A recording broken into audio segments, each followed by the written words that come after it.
खुल जा SIM SIM. कहानियों के खजाने से निकली आज की कहानी का नाम है मेरे पक्के वाले दोस्त।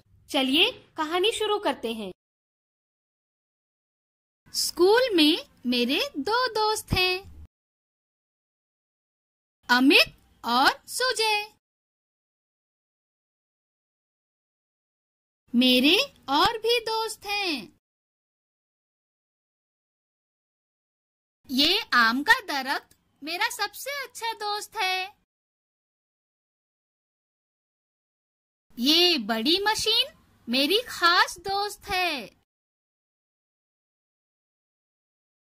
ये चने वाले चाचा मेरे पक्के दोस्त हैं। ये मेरा नया नया दोस्त है। एक और दोस्त बताऊं?